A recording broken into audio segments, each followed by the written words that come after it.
Novel. It's not really a novel. It's not supposed to be a novel. The definition of novel is, I never thought of this as a novel. I thought of it as a long story. The whole time you were working on it? No, actually, the original title was A Failed Entertainment. The idea is that the book is structured as an entertainment that doesn't work. Because what entertainment ultimately leads to, I think, is the movie Infinite Jest. I mean, that's the star it's steering by.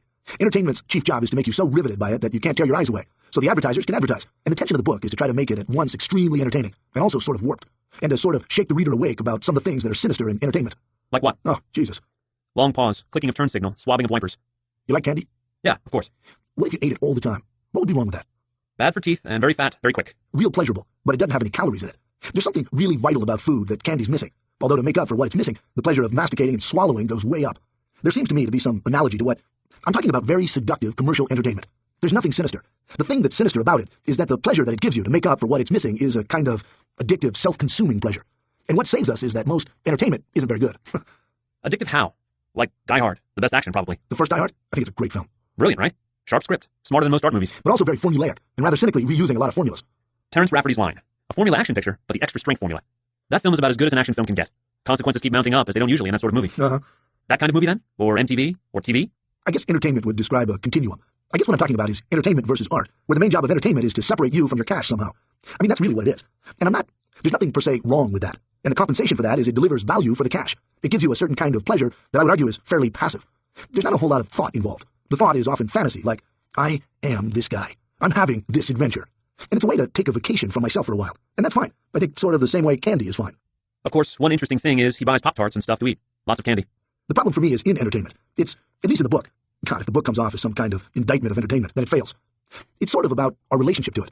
The book isn't supposed to be about drugs, getting off drugs, except as the fact that drugs are kind of a metaphor for the sort of addictive continuum that I think has to do with how we as a culture relate to things that are alive. David talking and the wipers going, and the other cars sort of leaving wakes ahead of us, as visuals for serious thoughts about entertainment. His point about 500,000 bits of information. So I think it's got something to do with that we're absolutely dying to give ourselves away to something, to run, to escape somehow. And there's some kinds of escape in a sort of Flannery O'Connorish way that end up in a twist, making you confront yourself even more. And then there are other kinds that say, give me $7 and in return I will make you forget your name is David Wallace, and that you have a pimple on your cheek, and that your gas bill is due. And that's fine in low doses. But that there's something about the machinery of our relationship to it that makes low doses, we don't stop at low doses. You were talking about passion, with regard to Hal and others giving themselves away to a discipline, as opposed to entertainment. Hal is the lead character in the Tennis Academy sections. Meanwhile, I want to pull over to the shoulder and knock ice off the noisy, loud, rubbery wipers. I'm not saying there's something sinister or horrible or wrong with entertainment. I'm saying it's a continuum. And if the book's about anything, it's about the question of why am I watching so much shit? It's not about the shit. It's about me. Why am I doing it? And what is so American about what I'm doing? The only thing that I know for sure, I wanted to do something that wasn't just high comedy. I wanted to do something that was very, very much about America. And the things that ended up for me being most distinctly American right now, around the millennium, had to do with both entertainment and about some kind of weird, addictive, wanting to give yourself away to something. That I ended up thinking was kind of a distorted religious impulse. And a lot of the AA stuff in the book was mostly an excuse, was to try to have... It's very hard to talk about people's relationship with any kind of God in any book later than, like, Dostoevsky. I mean, the culture, it's all wrong for it now, you know? No, plausibly realistic characters don't sit around talking about this stuff, you know? So, I don't know. But the minute I start talking about it, it sounds, number one, very vague, two, really reductive. And the whole thing to me was so complicated that, it took 1,600 pages of sort of weird, oblique stuff to even start to talk about it. And so I feel stupid talking about it. Why? Extemporaneously. I feel stupid talking about it this way. Because I don't have a diagnosis. I don't have a system of prescriptions. I don't have 4 things that I think are wrong. I don't have 4 different opinions about it. It seems to me that it's more of a feeling, a sort of texture of feeling. Why are we, and by we, I mean people like you and me, mostly white, upper middle class or upper class, obscenely well-educated, doing really interesting jobs, sitting in really expensive chairs, watching the best, watching the most sophisticated electronic equipment money can buy? Why do we feel empty and unhappy? But that's in Hamlet, too, just without the channel surfing.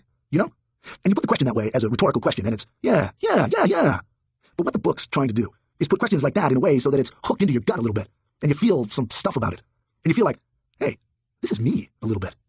And... Not being reductive or simple at all. Break. Oddly, the writer who does approach finds a way to talk about religion is Stephen King, who he thinks is underrated. He gets toward it in The Stand. This isn't for the tape. This is just for you. Because he's got this part about that. In The Stand. You've got to look real closely to see what's cool about King. Because most of it's, I think, very cynical shit. He tries to sound how people really speak, although he's got 2 or 3 tricks. He's just got a real limited range. He can do the same character in brain voice over and over and over again, which would be fine if he didn't write 2 books a year. We talk more about Stephen King, whose work he knows astonishingly well. Moving away from Cars Possessed by the Devil to Stand By Me, which is a coming-of-age story that has a sweetness about it. The kid in Firestarter, just that girl, is real interesting. He's got an almost Salingerian feel for children. Oh, the reason why I think you ought to do a book about TV is this problem is not going to go away. I don't know about you, but in 10 or 15 years, we're going to have virtual reality pornography. Now, If I don't develop some machinery for being able to turn off pure, unalloyed pleasure and allow myself to go out and, grocery shop and pay the rent, I don't know about you, but I'm going to have to leave the planet. Virtual reality pornography, I'm talking. You know what I mean? The technology is going to get better and better at doing what it does, which is seduce us into being incredibly dependent on it so that advertisers can be more confident that we will watch their advertisements. And as a technology system, it's amoral. It doesn't have a responsibility to care about us one whit more than it does. It's got a job to do. The moral job is ours. Why am I watching 5 hours a day of this? I mean, why am I getting 75% of my calories from candy? I mean, that's something that a little tiny child would do, and that would be all right. But we're post-pubescent, right? Somewhere along the line, we're supposed to have grown up. But if the most intelligent, promising, and educated people go into designing the candy, then it's impossible to turn down. Then we're talking about Turkish Delight and C.S. Lewis. If I can put it in a couple of sentences that you can quote. See, it's more like, this is the problem, is that entertainment lies on the addictive continuum. And we're safe right now because it's just not all that good. But if you notice that, I'll watch 5 or 6, I'll zone out in front of the TV for 5 or 6 hours, and then I'll feel depressed and empty, and I wonder why. Whereas if I eat candy for 5 or 6 hours and then I feel sick, I know why. Reason I feel bad is guilt. My parents operated a very clear and effective NPR, PBS, New Yorker propaganda course that TV is bad. It's a waste of time. You don't want to be somebody else's audience. And home is the most convenient place to be an audience. It's not bad or a waste of your time, any more than, masturbation is bad or a waste of your time. It's a pleasurable way to spend 10 minutes. But if you're doing it 20 times a day, or if your primary sexual relationship is with your own hand, then there's something wrong. I mean, it's a matter of degree. Yeah, whereas at least if you wank off, at least some action has been performed. That you can point to it and say, yes, I have been effective. All right, you can make me look like a real dick if you wanted to print this and extend the analogy. But there is a similarity. Yes, you're performing muscular movements with your hand as you're jerking off. But what you're doing is running a movie in your head and having a fantasy relationship with somebody who isn't real in order to stimulate a purely neurological response. I think one of the reasons that I feel empty after watching a lot of TV, and one of the things that makes TV seductive, is that it gives the illusion of relationships with people. It's a way to have people in the room talking and being entertaining, but it doesn't require anything of me. I mean, I can see them. They can't see me. And they're there for me. And I can receive from the TV. I can receive entertainment and stimulation without having to give anything back but the most tangential kind of attention. And that is very seductive. The problem is it's also very empty.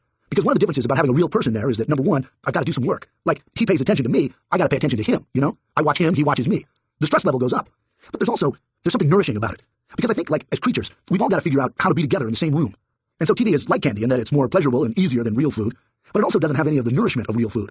And what the book is supposed to be about is what has happened to us. That I'm now willing, and I do this too, that I'm willing to derive enormous amounts of my sense of community and awareness of other people from television.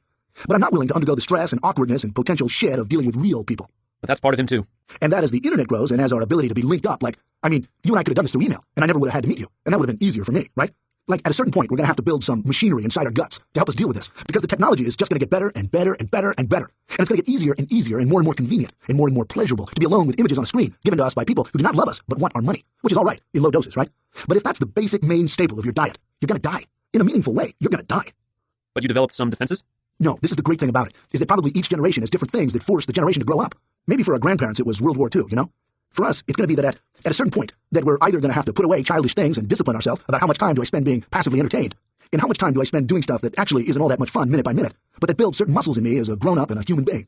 And if we don't do that, then A, as individuals, we're going to die, and B, the culture is going to grind to a halt. Because we're going to get so interested in entertainment that we're not going to want to do the work that generates the income, that buys the products, that pays for the advertising, that disseminates the entertainment. He loves the A to B, 1 to 2 construction. It just seems to me like it's going to be this very cool thing, where the country could very well shut down and die. And it won't be anybody else doing it to us. We will have done it to ourselves. Actually come to that point? No, again, we're talking about a continuum, and I'm talking about the end point. I'm talking about the logical extension. I'm talking about ingenious problems where advertisers begin suddenly to realize that they have to make the shows less entertaining because absenteeism from work and the GNP is declining and it's hurting their revenues. And that these corporations are going to perhaps run into very sort of ingenious double binds. Maybe it's why daytime TV is so sloppy. They want to encourage you to be in your office. No, right now we have the least interesting double bind. The shows get less interesting so that the commercials seem more interesting by comparison. Or the shows seem more like commercials so that the commercials seem less like intrusions than seamless parts of the shows. Those are all fairly easy to see, and they're not very interesting double binds. The real interesting double binds are going to be when cable comes, and the immediate advertising revenue motivation is lost. And it's now done through pay-per-view or subscription. Like the web, the interlace in the book. In 15 years? Yep. And the big thing, if you're doing movies or packaging any sort of thing, is to get in on the interlace grid. The interlace will be this enormous gatekeeper. It'll be like sort of the one publishing house from hell. They decide what you get and what you don't. Because this idea that the internet's going to become incredibly democratic, if you spend any time on the web, you know that it's not going to be. Because that's completely overwhelming. There are 4 trillion bits coming at you. 99% of them are shit. And it's too much work to do triage to decide. So it's very soon, there's going to be an economic niche opening up for gatekeepers, Or, what do you call them? Wells? Or various nexes. Not just of interest, but of quality. And then things get real interesting. And we will beg for those things to be there. Because otherwise, we're going to spend 95% of our time body surfing through shit that every joker in his basement who's not a pro, like you were talking about last night. I'll tell you, there's no single more interesting time to be alive on the planet Earth than in the next 20 years. It's going to be. You're going to get to watch all of human history played out again real quickly. Odd, a passive TV metaphor here, ending this passionate speech. We'll be watching. Why? What meant exactly?